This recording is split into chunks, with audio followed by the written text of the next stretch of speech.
Assalamualaikum warahmatullahi wabarakatuh. Bismillah, alhamdulillah, wassalatu wassalamu ala rasulillah Sayyidina Muhammad ibn Abdillah wa ala alihi wa ashabihi wa azwajihi wa dhurriyatihi wa ahli baitihi wa man tabi'ahum bi ihsan ila yaumil qiyamah. Yai Said Akil yang kita cintai, kita hormati, yang kita sangat hormati, jajaran pengurus Fatayat Nahdlatul Ulama, khususnya Ibu Ketua yang alhamdulillah juga terpilih menjadi anggota DPR RI, Ibu Muhaimin yang saya hormati, Ibu Profesor belum yang saya hormati, Duta Besar, jajaran tamu undangan, hadirin wal hadirat yang berbahagia. Ini forum halal bihalal yang biasa dilakukan setelah bulan Ramadan atau bulan puasa. Alhamdulillah kita ini masih punya pelajaran dari pelajaran yang paling tua yang diberikan Allah kepada manusia. Jadi bulan puasa ini adalah pelajaran lama yang selalu diajarkan kepada manusia. Makanya Allah menyatakan dalam firman-Nya, kama kutiba 'alal ladzina min qablikum, seperti orang dulu aku wajibkan puasa. Jadi yang puasa itu bukan cuma generasi kita, orang dulu juga disuruh puasa. Nabi Adam puasa dikenal dengan nama Ayyamul Bid sama Ayyamus Sud, hari terang, tanggal 13, 14, 15 rembulan, 27, 28, 29 rembulan. Nabi Idris diajari puasa, tapi tidak bernyawa makanannya, mutih kalau orang sekarang. Nabi Nuh motong kayu sampai membuat kayu dalam keadaan puasa. Nabi Ibrahim puasa. Nabi Musa naik ke Gunung Tursina puasa. Nabi Dawud sehari puasa, sehari tidak. Nabi Isa puasa, Nabi Muhammad dan umatnya juga disuruh puasa. Makanya karena puasa ini peribadatan kuno, kama kutiba 'alal ladzina min qablikum, maka hampir seluruh manusia mengenal puasa. Dan puasa ini ternyata tidak cuma orang Islam yang menjalankan. Jadi puasa ini ternyata karena puasa ini peribadatan lama, maka tidak cuma umat Islam yang puasa. Agama kuno namanya Zoroaster, punya Tuhan dua, Ahriman sama Ahura Mazda. Nabinya namanya Zarathustra, ajarannya nihilisme, itu juga puasa. Tuhan terang Ahriman ini kalau kelahi sama Tuhan gelap. Kalau Tuhan terang itu menang, maka terjadi gerhana bulan. Orang Zoroaster puasa 3 bulan. Kalau Tuhan terang yang kalah, gerhana matahari, puasa 3 bulan. Nah, orang Zoroaster ini punah karena terus agamanya berubah menjadi penyembah api yang di dalam Al-Quran dikenal dengan nama Majus atau Majusi, menyembah api. Orang Majusi juga punah karena Raja Majusi yang terakhir yang namanya Rustum masuk Islam. Karena diislamkan sama Sayyidina Ali, ngambil menantu Sayyidina Husain. Karena orang Majusi masuk Islam, maka tidak lagi menyembah api. Tapi orang Majusi menaruh api di bangunan tinggi namanya Manaro. Begitu masuk Islam, apinya dibuang, Manaronya ditaruh di depan masjid. Akhirnya masjid Persia punya Manaro. dan seluruh kaum muslimin melihat manaro di depan masjid itu bagus, maka kaum muslimin berlomba-lomba bikin manaro yang akhirnya sampai di Indonesia bernama menara. Itu sumbangan dari orang dari Majusi. Nah, orang Hindu juga diajarkan puasa, namanya upawasa. Upawasa itu nggak makan, nggak minum, nggak menyentuh perempuan. Untuk apa? Jalan menuju moksa. Karena yang terbaik dari Hindu adalah mati tanpa material, hilang raga, hilang sukma, namanya moksa. Agar bisa moksa, ibadah terakhir setelah Upanishad, setelah kabumian adalah upawasa. Nggak makan, nggak minum, dan nggak menyentuh perempuan. Nanti hilang secara material. Makanya ketika Islam datang mengajarkan Syahrusyam, nggak makan, nggak minum, nggak menyentuh perempuan, kok mirip seperti upawasa, maka orang Indonesia menyebutnya bulan puasa. Itu istilahnya. Orang Yahudi, orang Buddha juga diajari puasa. Kalau pengen mendapatkan penyempurnaan 8 jalan menuju nirwana, harus puasa di bawah pohon bodhi dengan pakai kain selempang, dalemannya tanpa jahitan. Orang Yahudi puasa, kalau peringatan Yom Kippur juga puasa. Orang Nasrani kalau Jumat Agung sebelum Paskah juga diajarkan puasa. Jadi puasa ini adalah milik semua agama, cuman caranya berbeda. Jadi makanya kalau kemudian halal bihalal ini mempertemukan seluruh umat beragama yang berbeda, pasti nyambung karena urusannya dengan puasa. Nah ini lintas agama juga. Loh ya nyambung kalau dalam urusan puasa karena semua agama mengenal puasa. Ini puasa. Makanya puasa itu saking terkenalnya, variasinya paling banyak. Di Indonesia ada puasa makan daun tok, namanya ngidang. Ada puasa makan umbi-umbian, namanya ngerowot. Ada puasa tanpa nyawa, namanya mutih. Ada puasa tidak kenyentuh matahari, namanya pati geni. Ada puasa diem, namanya bisu. Ada puasa gandul di pohon, namanya ngampret atau ngalong. Ada puasa jalan terus ngedan. Itu puasa. Jadi variasinya paling banyak. Dan sejarah-sejarah besar dilewati dengan puasa. Sejarah tertulisnya Weda, sejarah tertulisnya Tripitaka, sejarah turunnya Al-Quran itu sejarahnya orang puasa.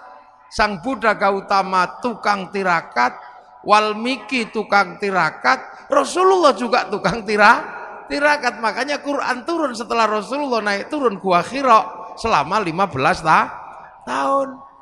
Syekh Abdul Qadir Al-Jilani Ma'rifatullah setelah 25 tahun puasa di padang pasir dibimbing Syekh Mubarak Al-Madzumi. Sunan Kalijaga menjadi wali setelah puasa 3 tahun. Baca ya hayu ya qayyum walaupun keliru ya kayuku ya kayumu.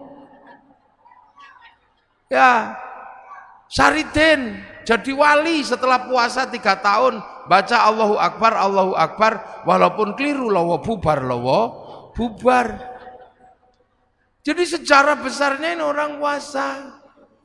Mbah Manap Lirboyo pengen mendirikan pondok pesantren Lirboyo, puasa ngerowot 56 tahun, makan uwi. Sampai akhirnya uwinya hilang karena dimakan genderuwo.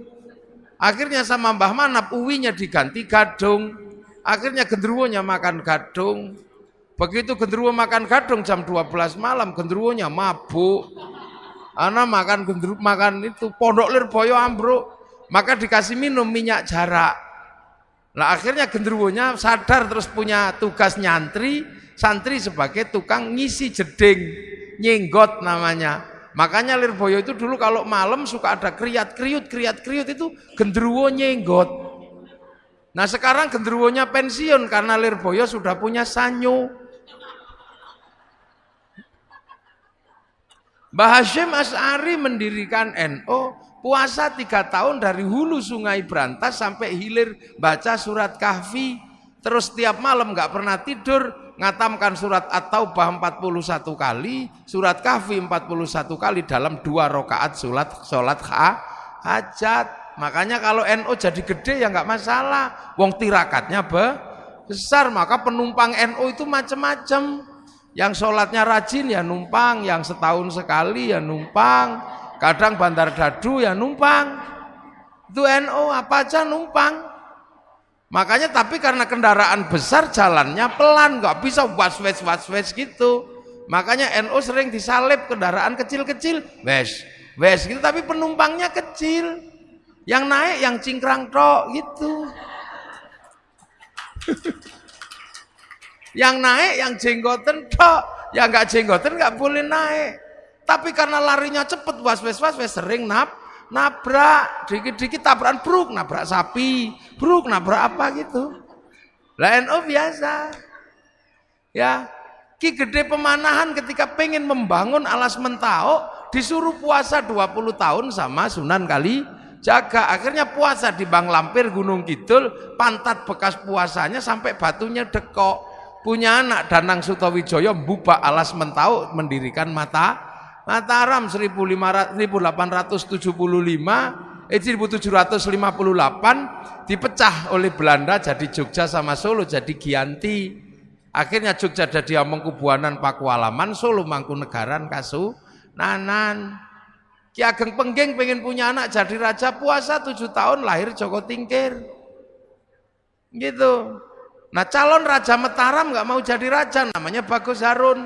Karena pengen melahirkan anak jadi raja tapi alim, maka Bagus Harun keluar dari kerajaan, puasa di daerah Pagotan Ponorogo, belakang pabrik gula. Tirakat di samping sumur yang dipuasani, naik airnya 7 meter pas 27 Ramadan. Oh aku untuk Lailatul Qadar.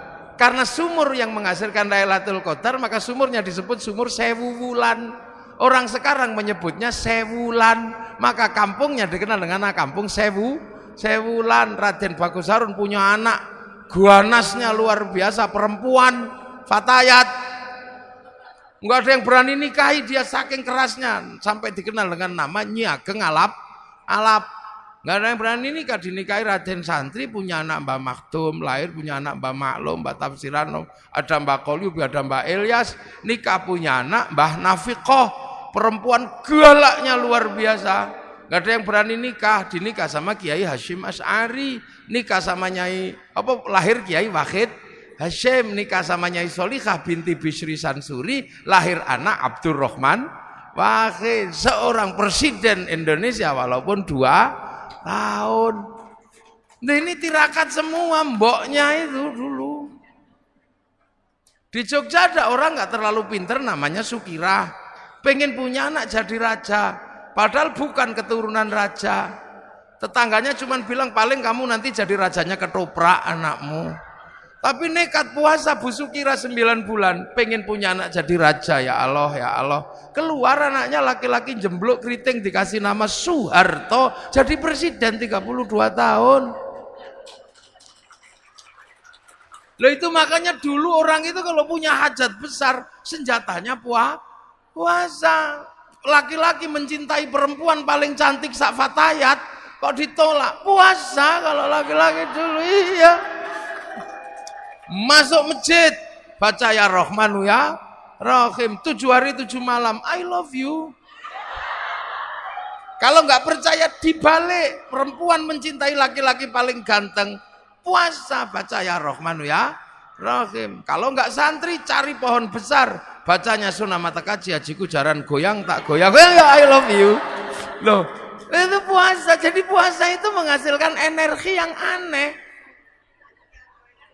Orang pengen kuat, puasa, baca la haula wala quwata illa billah. Tapi juga bisa kuat, baca Sunan Matakaji, Hajiku Bandung Bondo puasa. Pengen kaya, puasa bisa, ya Fatahu ya Rozak, sholat duha. Kalau nggak mau ya Fatahu ya Rozak, puasa di Gunung Kawi, pulang ya kaya. Nggak puasa. Loh makanya puasa ini punya energi yang universal. Tidak perlu Islam, tidak perlu baik seperti yang dinyatakan oleh Ya Isa, itu hikmah itu tidak pandang bulu. Dan puasa itu mampu melahirkan hikmah tersendiri. Dukun santet kalau puasanya kuat, santetnya juga teksek. Dia. Makanya ini puasa. Dulu nenek moyang kita hobinya puasa. Dan yang ngerti puasa bukan cuma manusia. Ayam juga ngerti puasa.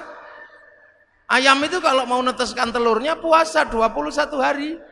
Telurnya netes.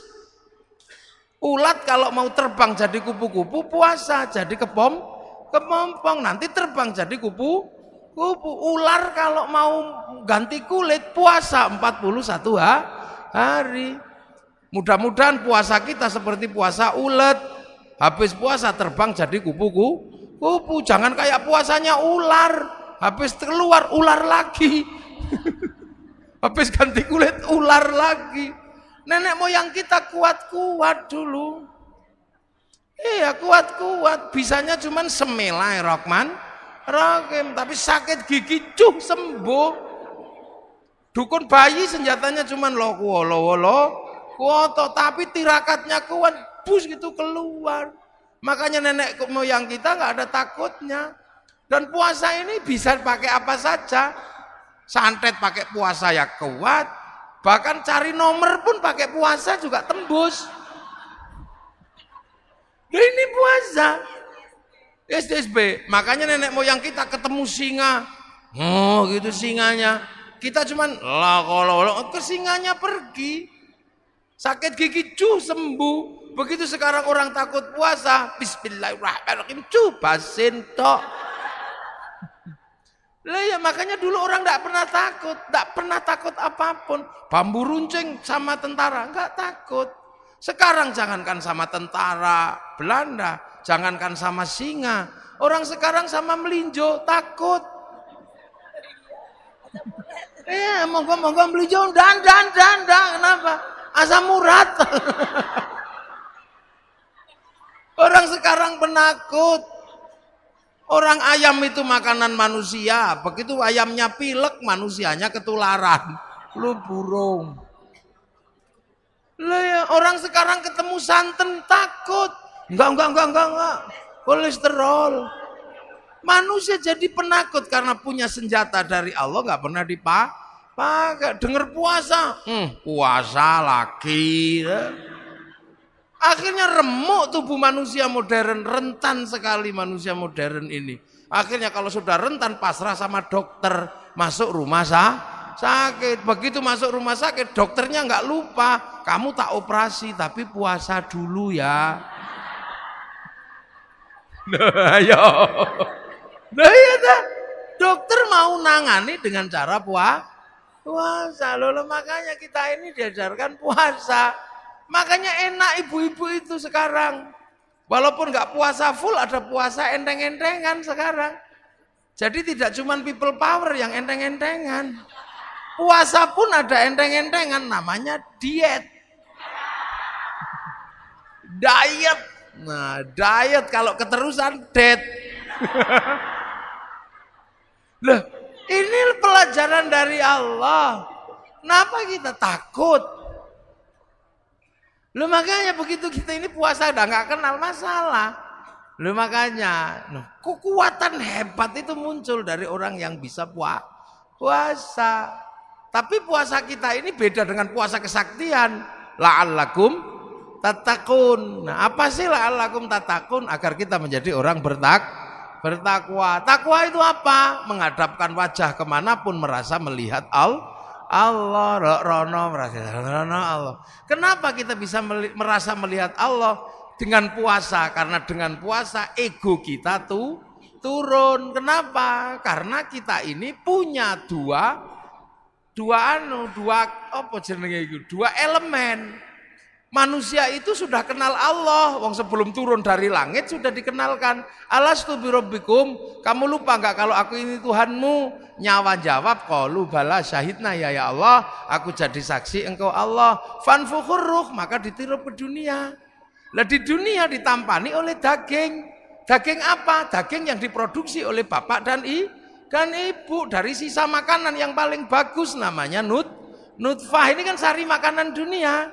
punya bapak, punya ibu dicampur, titipkan di rahim ibu. Makanya perempuan itu namanya sawah. Nisaukum harsul lakum, perempuan itu sawah karena tempat menanam. Jadi sampean nggak bisa mengingkari kodrat sebagai tempat menanam.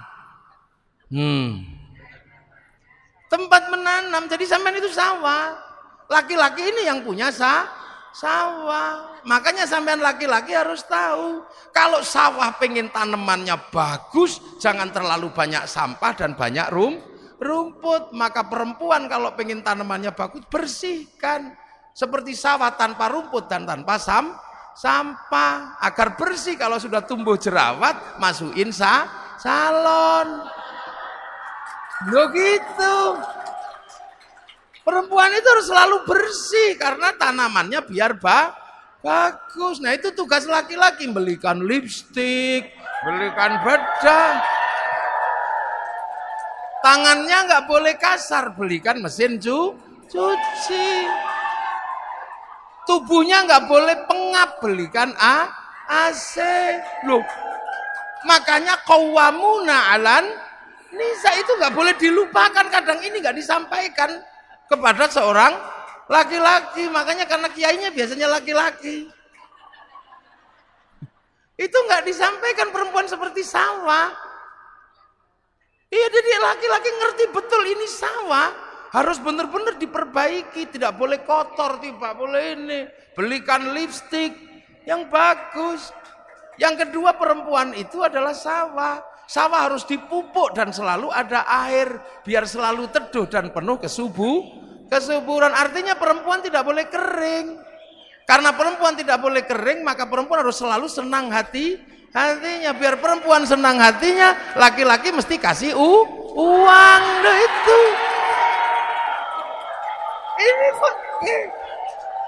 Ini sebab pembelajaran buat laki-laki ini.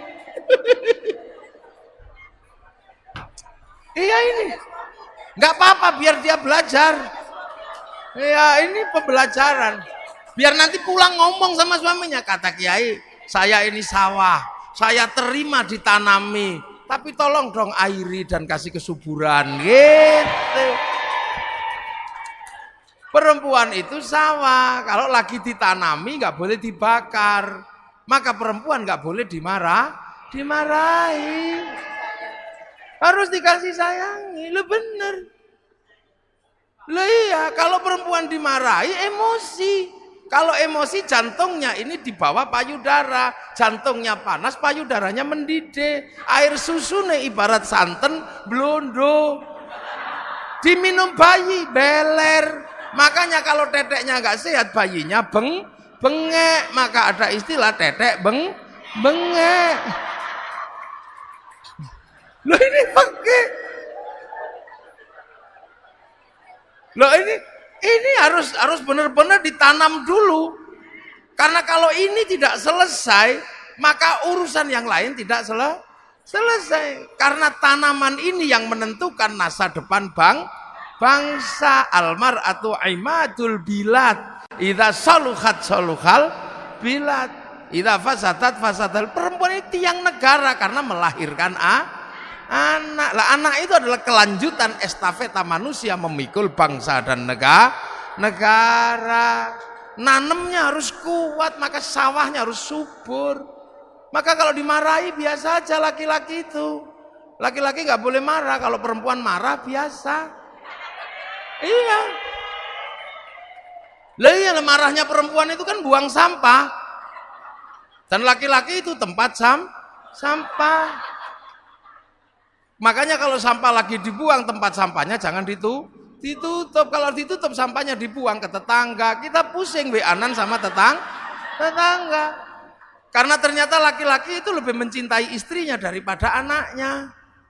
Dia, laki-laki manapun pasti lebih mencintai istrinya daripada anaknya. Survei membuktikan.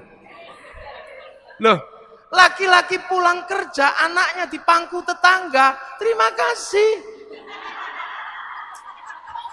Iya. Lu pulang kerja, anaknya tiba-tiba digendong tetangga. Terima kasih. Coba kalau yang di pangku istrinya. Wah, Loh ini membuktikan bahwa laki-laki mencintai istrinya. Senggol bacok. Loh makanya kan ada cerita. Ada cerita rajulun ila Umar bin Khattab. Ada laki-laki datang ke Sayyidina Umar. Itu enggak disebut ternyata Abu Dzar Al-Ghifari. Abu Dzar Al-Ghifari itu kepala suku panglima perang, tapi istrinya cerewetnya luar biasa. Sampai ini Sayyidina Abu Dzar itu, ya Allah aku kurang apa? Udah ganteng, kaya, kepala suku, panglima perang, punya istri satu, cerewetnya gini. Awas tak tukar tambah aja. Tapi sebelum tak tukar tambah, tak konsultasi sama Sayyidina Umar. Sayyidina Umar ini kan keras-kerasnya laki-laki. Nah Sayyidina Umar gak ada yang berani, baca Quran aja gak ada orang berani denger. Sayyidina Umar kalau baca Quran, Bismillahirrahmanirrahim, Alhamdulillahirabbil alamin. Sayyidina Umar. Kalau yang Bismillahirrahmanirrahim, kenapa tadi nggak bilang Allah? Nah berarti nggak cocok memang, keras-keras. Bismillahirrahmanirrahim.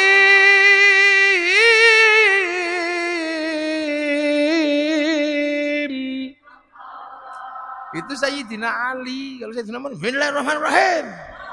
Allah. Kalau khutbah itu pedangnya, ittaqillah. Sak masjid gini semua. Makanya saking kerasnya Sayyidina Umar, ketika Sayyidina Umar meninggal, Sayyidina Ali nadar. Orang kok kerasnya kayak gini, kalau mati ditanya malaikat Mungkar Nakir jawabnya apa? Maka meninggalnya Sayyidina Umar, kuburannya di kuping sama Sayyidina Ali. Karena sama-sama walinya ya denger. Assalamualaikum. Salam. Malaikat Mungkar Nakir kaget. Salam. Siapa itu? Mungkar Nakir ya Umar. Ada apa? Ya mau nanya ya Umar. Nanya apa? Ya marrobuka. Allah. Apalagi udah itu aja gak jadi. Loh, itu maka Sayyidina Abu Dzar ini mau curhat ke Sayyidina Umar, baru mau curhat tentang perempuannya yang cerewet, sampai di dalam rumah dengar ada perempuan ngomel. Ternyata Bunyai Atikoh lagi ngomeli Sayyidina Umar. Sayyidina Abu Dzar, podo tiba. Selesai ngomel, Assalamualaikum, salam. Siapa itu? Abu Dzar ya Umar. Ada apa? Kok tumben-tumben suruhnya sini? Gak jadi, sama aja katanya. Loh. Akhirnya Abu Dzar ini kan nanya, ya Umar, ternyata kamu kok tahan istrimu ngomel seperti itu? Kok kamu tahan? Ya, aku harus tahan. Karena memang istriku setiap hari ngomel. Tapi ngomelnya istriku tidak sebanding dengan kasih sayangnya pada anak-anak dan keluarga. Ya makslep gitu. Coba kalau jawabannya, iya kayak radio rusak, ngomel lagi. Nah inilah. Maka ini tiang negara, makanya jangan ngomel, karena jadi perempuan itu ternyata nggak enak. Ini saya punya pengalaman. Saya pernah jadi perempuan sehari semalam. Yakin saya pernah jadi perempuan sehari semalam. Gara-gara istri saya tak omeli nantang. Wah anak begini kocar-kacir seluruh rumah. Padahal yang bantu juga sudah banyak. Mas jangan ngomong gitu. Kamu belum ngerasain jadi perempuan. Nggak enak jadi perempuan itu. Akhirnya saya emosi. Ya sudah gantian saya jadi perempuan. Ya sudah, hitam di atas putih saya sama istri saya. Saya jadi perempuan sehari semalam, 24 jam. Teken saya. Nanti jam 2 malam kamu harus minggat dari rumah ini. Akhirnya tak suruh pergi istri saya jam 12 malam. Kasih duit 10 juta. Iya. Kamu pergi dari rumah ini malam hari ini. Jangan sampai anak-anak bangun. Nanti kalau saya nggak tahan kamu tak telepon. Iya. Pernah itu. Wah, akhirnya istri saya udah pergi, saya ini gagah mau jadi perempuan. Subuh-subuh anak saya kan nggak bangun. Akhirnya saya nyontoh istri saya, nak bangun, nak. Ya nggak ada yang denger. Itu kan pekerjaan istri saya pidato kalau pagi-pagi. Saya yang pidato, nggak ada yang denger. Biasanya istri saya kalau anaknya nggak bangun dicubit, saya ikut nyubit. Kalau dicubit sama ibunya bangun, dicubit saya ditendang kepala saya. Wah, akhirnya nggak bangun, gagal saya udah mulai pusing. Ada yang turun bawa pempes, kepala saya udah sak helm rasanya. Habis itu mandikan, disemproti biasanya istri saya. Saya ikut nyemproti, ngamuk kepanasan. Ada yang kedinginan, habis itu jejer didulang, gini satu-satu. Ada yang kegedean, disembur ke, diuncal no. Stres saya jam 7 akhirnya mau sekolah, gagal semua. Gak ada yang mau sekolah. Habis itu rumah berantakan, TV pecah, remote kocar kacir sudah. Jam 1:30 saya minta ampun sama Dek, pulanglah. Nyerah aku, nyerah. Akhirnya dia ketawa. Iya, aku sudah di samping rumah karena engkau pasti gak tahan. Iya wis nyerah, tak cekel tangannya begitu sampai rumah, ambung ping 7. Sudah itu, ini ngerti semua ini anak-anak, bang ini ngomongan saya itu 1, 2 itu. Betapa kerasnya istri saya, tapi saya nggak tahan akhirnya, ampun saya. Akhirnya nyerah saya itu. Makanya tadi termasuk baju ini dia yang jahit. Karena saya ini hidupnya diurusi orang.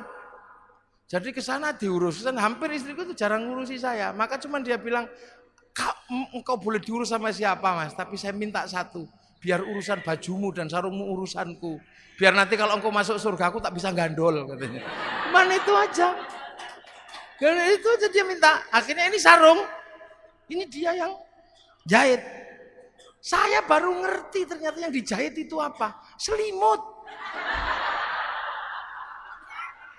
Jadi kemarin waktu di hotel baru tak samain gini, sama ternyata kain.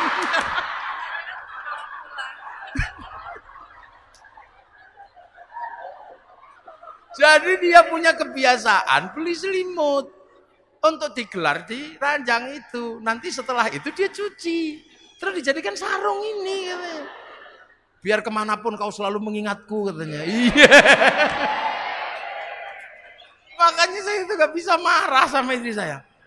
Sekali saya marah itu kapok saya. Dia marah kapok saya.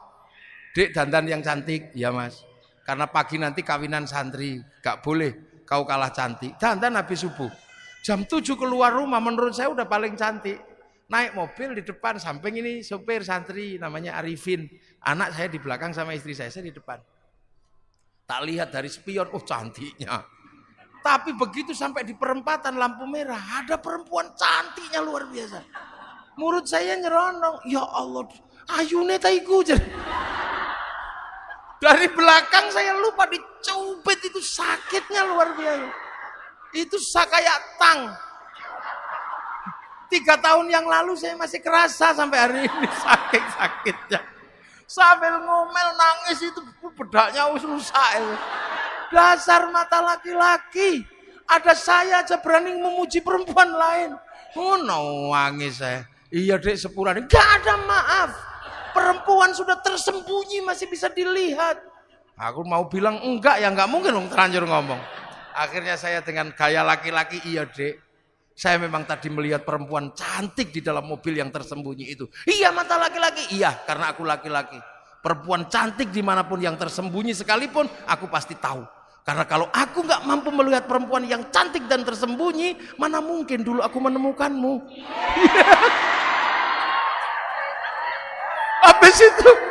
Habis itu kendor ini. Lah itu dong iya. Coba kalau nanti nggak percaya tanya sama istri saya itu benar-benar terjadi ini. Jadi jangan sampai perempuan itu marah karena nggak boleh dibakar hatinya. Karena ini generasi berikutnya tergantung perempuan. Maka Allah itu kasih berkah kepada perempuan itu beda dengan laki-laki. Karena perempuan itu menumbuhkan generasi. Perempuan salaman sama suaminya cium tangan dapat pahalanya Hajar Aswad. Laki-laki cuma salaman tekor. Perempuan tidur di samping suaminya dapat pahala sholat di depan Ka'bah. Laki-laki cuma dapat pahala tidur aja. Makanya nanti kalau pulang cari Hajar Aswadnya ya. Lo kok Hajar Aswadku panuun. Lihat hamil. Itu melangkah 1 langkah dapat pahalanya jihad fisabilillah. Makan siang dihitung puasa. Tidur malam dihitung tahajud. Menyusui 1 cecepan pahalanya 100. Kalau anaknya daplek sampai 6 tahun berapa pahalanya? Loh Allah kasih. Makanya perempuan itu berkahnya tidak habis habis. 1 elusan perempuan terhadap anaknya 1 miliar saraf kebaikan bangkit. Loh ini yang tidak, laki-laki nggak memiliki itu. Laki-laki harus perang beneran. Laki-laki harus kelahi beneran baru dapat jihad. Kalau perempuan enak. Makanya perempuan ini dipersiapkan oleh Allah untuk menjadi tulang punggung masa depan bangsa, dan fatayat berada di situ. Maka fatayat tidak boleh lupa, ini harus dibangun secara baik, diperlakukan dengan baik. Ya, tidak boleh ada kekerasan, tidak boleh ada penghinaan, karena dari sinilah akan lahir generasi-generasi yang akan menjadi baik buruknya bangsa. Loh itu maka saya paling tidak suka kalau ada laki-laki kejam dikit sama perempuan. Tak tempiling benti sama saya. Dia salah, pasti imamnya dulu yang salah, pemimpinnya dulu, sopirnya belok, biasanya penumpangnya ikut belok. Loh, kok tekan wong wedok ini. Nah, kita balik lagi puasa. Nah, puasa itu menjadi kuat. Kenapa? Karena manusia punya ruhani. Nah, jasmani ini harus ditahan kekuatannya. Kalau kekuatan jasmani ini sudah ditahan, ruhaninya online. Ego manusia turun, ruhaninya bangkit. Kalau ruhani bangkit kemanapun akan melihat Allah. Contoh, ego yang masih tinggi nggak bisa lihat Allah. Perempuan gendut gitu, laki-laki langsung bilang, wah, dream itu. Nah, nyawa kita yang di dalam merekam. Karena manusia itu sebenarnya punya titipannya nyawa, persis seperti padi, persis seperti pisang. Pisang itu punya titipan pisang yang harus dikelola oleh pohon pisang. Beras itu tergantung pohon padi. Sama seperti syuting itu. Syuting itu hidup untuk tengok saya sana sini. Itu kasihkan bekal namanya memori. Nanti setelah ngerekam saya, syutingnya dibanting, nggak masalah. Yang penting memorinya masih ada. Beras juga sama, walaupun nanti pohon padinya nggak ada, selagi berasnya masih ada, masuk laboratorium rekamannya ada organik atau bukan organik. Manusia juga nanti jasadnya ini sama, pergi. Tapi kalau nyawanya kembali pada Allah, rekamannya juga masih ada. Nah, tugas jasad ini memberikan rekaman yang baik. Kalau egonya tinggi, rekamannya pasti jelek. Istri gendut gitu, drem, ngerekamnya drem.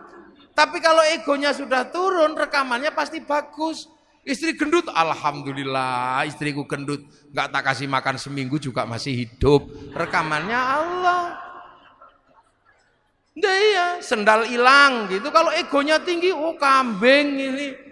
Akhirnya yang direkam adalah kambing. Tapi kalau egonya turun, sandalnya hilang, masya Allah. Akhirnya direkam masya Allah. Berarti begitu besok rekamannya dikembalikan pada Allah. Loh, kok ada kambingnya? Karena pernah rekam kambing dipanggil. Beng, kok kamu ada dalam rekaman hati orang ini? Ya Allah, dia mitnah saya nyuri sendal. Padahal kan dia tahu nggak ada kambing nyuri sendal.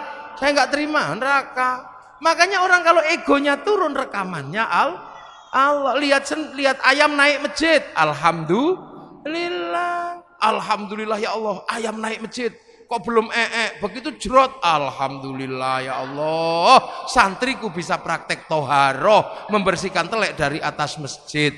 Karena kalau tidak ada telek naik ke masjid, santri nggak bisa praktek toharoh. Wong kiai nggak boleh bawa telek ke atas masjid tuh. Rekamannya Allah terus. Makanya orang ini kalau puasanya kuat, rekamannya Allah lah adanya. Kalau sudah rekamannya Allah, sistem online-nya ya tinggal share it. Nah itu hikmah muncul itu dari situ. Nah, itu makanya ego itu hati-hati, bisa menjauhkan kita dari Allah. Contoh, ini kan habis lebaran, Bu Ketum. Mbak Anggi, aslinya mana? Sragen. Nah di Sragen itu ada ayam goreng. Jaya Sragen itu ada ayam goreng. Mungkin karena sudah lama di Jakarta, pengen ayam goreng Sragen. Sampai rumah karena liburan nggak ada ayam goreng itu. Karena nggak ada ayam goreng maka merindukan ayam goreng Sragen. Saking kangennya kemana-mana bayangkan ayam goreng aja ngiler. Saking ngilernya nggak tahu main ke rumahnya Pak Bupati, ada ayam goreng yang diinginkan. Hati-hati, jangan dimakan. Itu bisa haram. Kenapa? Karena didorong oleh nafsu selama 1 minggu pengen ayam goreng. Begitu dimakan nikmatnya luar biasa. Akhirnya pergi ke rumahnya Pak Camat, ada ayam goreng yang sama. Karena sudah tidak terlalu kepengen, begitu monggo silahkan, enggak. Akhirnya kemakan juga, begitu kemakan, enak tempatnya Pak Bupati, karena udah nggak kepengen. Begitu sampean bilang enak tempatnya Pak Bupati, ribut sama Allah. Wong hari ini dibagi yang itu, kok masih nggak terima membayangkan yang kemarin. La in syakartum la azidannakum, wa la in kafartum inna adzabi lasyadid. Makanya kiai-kiai pendiri bangsa ini kalem-kalem. Karena tirakatnya kuat-kuat, makanya hanya Allah. Lihat orang Yahudi, oh juga bikinan Allah. Lihat orang Nasrani, oh juga bikinan Allah. Lihat apa saja. Makanya orang NU itu tenang. Enggak pikut, hancurkan Yahudi. Yang enggak lah, orang Yahudi juga berandil pada umat Islam. Kalau umat Islam Indonesia pergi haji, yang bikinkan pesawat juga orang Yahudi. Kalau Yahudinya mati, berenang kita. Loh, perempuan-perempuan ini menjadi cantik karena orang Prancis yang bisa bikin bedak dan parfum. Agamanya apa? Ya orang Prancis yang ngerti. Kalau nggak ada orang Prancis yang bisa bikin bedak dan bikin parfum, kita kembali ke bedak Jakarta, beras ditumbuk ya blonteng semua. Lah itu makanya Rasulullah cuman menyatakan mayuridillahu bihi khairan yufaqihu fiddin. Siapa yang dikehendaki baik oleh Allah dikasih ngerti urusan agama. Khairon di situ nakiroh. Khairon itu kalau nakiroh maknanya khairon kamilan, kebaikan yang sempurna. Manusia nggak sempurna, maka nggak mungkin punya kebaikan yang berdiri sendiri. Contoh sekarang yang paling baik siapa? Tadi Kiai Said. Begitu Kiai Said pergi, yang paling baik siapa? Saya. Lihat, saya yang paling baik, dikasih mic ngomel sesukanya enak. Karena paling baik, tapi saya nggak boleh ngomong paling baik sebab kebaikan saya menjadi ada di sini karena Mbak Anggi bikin acara fatayat. Kalau nggak ada acara fatayat, saya nggak terlihat baik di sini. Nah, kalau sudah baik seperti itu, siapa yang baik? Ya ribut, kata Mbak Anggi, ya saya. Kata saya, ya saya. Kalau saya nggak datang jelek acaramu Mbak. Ya gitu. Jadi itu baru dua udah ribut kebaikan itu. Apalagi kalau sampean ikut-ikutan. Kami yang paling baik. Karena kalau kami nggak ada di sini semua, yang ada cuma di atas, cek sound. Loh kita ini udah nggak usah ribut. Kita indah makan ini saja sudah Allahumma barik lana. Kenapa bukan barikli kok barik lana? Karena urusan makanan itu melibatkan banyak orang. Yang nanam siapa, yang masak siapa, yang bikin sabluk siapa, yang bikin api siapa, yang bikin bumbu siapa, yang ngulek-ulek siapa, yang bikin cobek siapa. Kita nggak pernah tanya, jangan-jangan cobek yang dibikin waktu membikin kekurangan air dikencingi. Kita juga nggak ngerti. Kita nggak punya garam untuk menikmati masakan. Jangan-jangan orang sana, orang Indramayu, orang Kudus, orang Jepara yang bikin garam, lagi bikinnya kepengin kencing di kolam garam, nggak ngerti kita. Terus dibawa sopir truknya kita nggak ngerti. Jangan-jangan mampir warung-warung di Indramayu, nggak ngerti kita. Terimanya mateng loh. Itu makanya kebaikan itu nggak bisa berdiri sendiri. Maka jangan sekali-sekali orang baik mengaku yang paling baik. Itu seperti paku menempel pada kayu. Begitu paku mengatakan yang terbaik, lepas dari kayu, dia akan menjadi batu atau menjadi besi yang berkarat. Nah itu NU sifat dasarnya begitu. Makanya NU nggak pernah kami paling baik. Enggak. Iya, Fatayat punya bordir. Yang bordir mesinnya mereknya Butterfly, buatan Cina. Ini rame, indah, minumnya Nestle, ini Prancis kalau nggak salah. Kita bisa begini karena komunikasi sama saya pakai handphone. Yang datang orang bawa handphone punyanya orang Korea Samsung. Pengajian ini menjadi indah karena orang Jepang bikin toah. Jadi bagus karena itu. Ada yang saya yang paling murni. Kenapa? Saya minumnya degan. Nggak bisa. Degan itu dipacok pakai golok dari pir mobil buatan Jepang. Yang paling murni sekarang tinggal satu. Kalau ada hujan mangapo.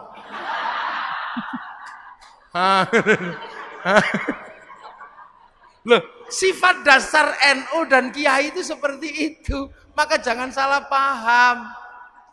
Hancurkan Yahudi, renang kita. Wong Pak Habibie suruh bikin pesawat gak jadi-jadi. Wong namanya tetuko, sing teko ra tuku-tuku, sing tuku ra teko-teko. Ya itulah makanya halal bihalal ini sesungguhnya adalah wujud dari kehidupan kita yang nggak bisa berdiri sendiri. Gitu loh. Ada orang mana, orang Eropa yang gagahnya seperti itu. Kalau musim panas, musim dingin lari ke Indonesia. Kalau musim gugur dia cari buah dari Indonesia, dari negara yang biasa aja. Jadi nah inilah kehidupan kita, mudah-mudahan halal bihalal kita kali ini menjadi makna baru bahwa kehidupan manusia adalah kehidupan bersama yang gak mungkin dipisah-pisah, bahwa kebersamaan itu tercermin dari Indonesia dan berhasil dengan cara seperti ini. Hasilnya apa? Arab satu bangsa pecah jadi puluhan negara, Eropa satu bangsa pecah puluhan negara, kita puluhan bangsa mampu bersatu dalam satu negara kesatuan Republik Indonesia. Demikian yang bisa saya sampaikan, semoga ada manfaatnya. Assalamualaikum warahmatullahi wabarakatuh.